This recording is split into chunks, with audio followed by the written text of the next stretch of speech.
रोहतक और बीच में भाई आशीष सरपंच फरमाना बीच में पहुंच चुके। सबसे पहले मैं पानी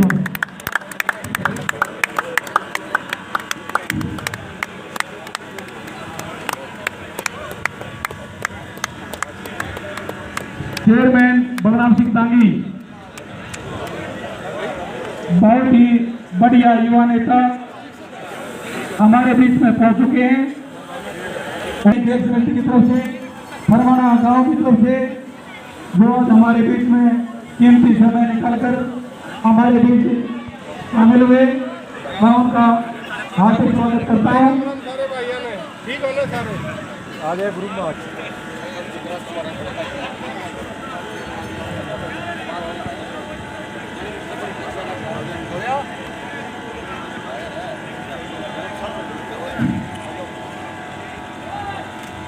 टीमें मकड़ाना और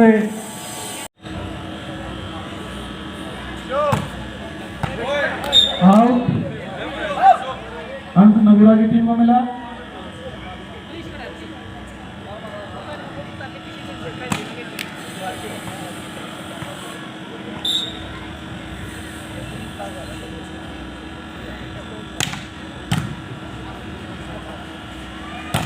ये वेरी गुड,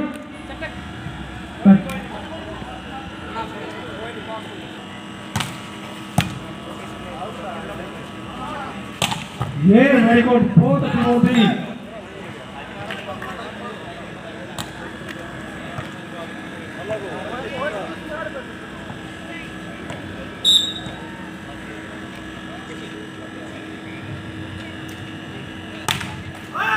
नेट बॉल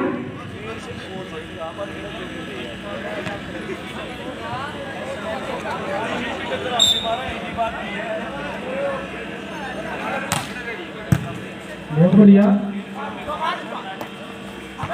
ये कहना चाहूँगा जिस हिसाब से हमारे ग्रामीण अंचल में कमेटियाँ बनी हुई हैं गाँव के साथ, जिस हिसाब से ये खेल करवाते हैं ये बहुत बढ़िया है। इससे ग्राम गाँव में हमारे बच्चे रहते हैं उनको मौका मिलता है बड़ी प्रतिभा दिखाने का, और दूर दूर से जो टीमें आती हैं आपस में एक दूसरे की संस्कृति जानने का मौका मिलता है। और सबसे बड़ी बात ये है कि जो बच्चे खेलते हैं उनका हर तरीके से विकास होता है, वो चाहे आप शारीरिक विकास लगा लो, मानसिक विकास लगा लो, और बुराइयों से दूर रहते हैं। आपने देखा होगा कि शाम को जो बच्चा ग्राउंड में जाता है वो और जो सामाजिक बुराई है उनसे दूर रहता है।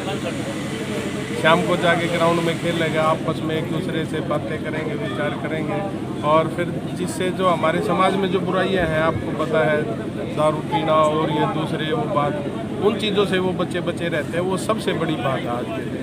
इसलिए मैं सभी मेरे पूरे फरमाना गांव को इस बात के लिए बधाई देता हूं कि जिस हिसाब से इन्होंने बताया कि 8 टीमें हमारे यहाँ पे खेलती हैं, और 8 टीमों में आप कम से कम 100 बच्चे तो आप लगा के चलो, तो उस हिसाब से ये जो 100 बच्चे हैं ये अपने गांव से और भी इनकी देख के सारे वो इस हिसाब में खेलने के लिए ग्राउंड में प्रेरित होते हैं। तो मैं बहुत बहुत बधाई देना चाहूँगा पूरी कमेटी को भी और पूरे गांव को। फरमाना गांव से वॉलीबॉल के भारतीय टीम के कप्तान भी रहे हैं, तो आप क्या संदेश देना चाहेंगे आम युवा समाज को? हमारे युवा जो बच्चे हैं उनको देख के ही, जिस हिसाब से ये बच्चे खेलते हैं उनको देख के ही बड़े हुए हैं। और पहले भी आपको पता है कि हमारे गांव से ही कई अर्जुन अवार्डी भी रहे हैं, वॉलीबॉल के बहुत बढ़िया प्लेयर भी रहे जो इंटरनेशनल लेवल पर हमारे देश का नाम रोशन। पहले तो आपके सभी दर्शकों राम राम। जैसा कि आप ये आए हो, आप सभी को पता है कि गांव में वॉलीबॉल की टूर्नामेंट कराई गई। इसमें हमारे गांव में 20 से ज़्यादा टीमों ने हिस्सा लिया है, और अब दूसरे चरण का राउंड चल रहा है। इसमें अब 5 टीमें फाइनल के लिए गई, जिसमें से 2 टीमें मेरे गाँव की।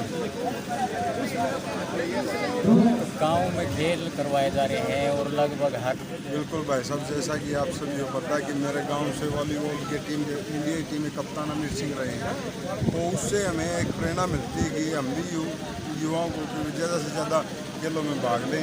जैसे हमारे गांव से टीम इंडिया कैप्टन रहे हैं, उसी प्रकार यहाँ से ही कोई धरातल से ही बच्चा निखर कर जाएगा और आगे पहुँचेगा। वो भी अपने गांव का, हल्के का, जिले का, प्रदेश का नाम रोशन करेगा। और मेरे को बार बार यहाँ बुलाते रहते हैं, मैं यहाँ मुख्य अतिथि के तौर पर नहीं आता। मैं तो एक गांव के सेवक होने के नाते यहाँ आता हूँ ताकि मेरे नौजवान युवा साथी नशे से दूर रहें और खेलों में से ज़्यादा भाग लें और इनका स्वास्थ्य अच्छा रहे। आप सरपंच हैं, सरकार कहाँ पे? ऐसा भाई साहब, मैं गांव का प्रतिनिधि सेवक होने के नाते मैं गांव में जब मेरे को पता चला गांव में पानी का बढ़ गया है तो मैं इस मामले में डीसी साहब से मिला था, DRO मैडम ने और डीसी साहब ने हमें आश्वासन दिया था कि वे जल्द से जल्द पानी निकासी का समाधान कर देंगे। गांव का ही नहीं अपने बिल्कुल विफल है भाई साहब, इसमें सरकार कोई ध्यान नहीं दे रही। अफसरशाही सिस्टम चल रहा है, इनकी अफसर अपनी मनमर्जी से करते हैं, इन अफसरों के ऊपर लगाम नहीं है। जब तक लगाम अच्छी नहीं होगी तो इस प्रकार की स्थिति आगे भी होती आएगी। एक बड़ा साहब की सरकार थी जब जिस टाइम पर अफसर की इतनी हिम्मत नहीं थी कि भाई गांव की पंचायत जाके कोई बात बोले और वो काम नहीं, अफसर खुद खड़ा होकर उसके बाद नजर मौका देख के काम करता था। लेकिन अब वो चीज़ नहीं है, सरकार भी पूरी तरह विफल है। हम इसकी बार बार गांव पूरी 24 की स्पेशल गिरदावरी की भी मांग करते हैं डीसी साहब से कि भाई गांव में 75% फसलें खराब हो चुकी हैं, कपास की, बाजरे की, मूंग की, तो ज़्यादा से ज़्यादा स्पेशल गिरदावरी करके ज़्यादा से ज़्यादा मुआवजा देने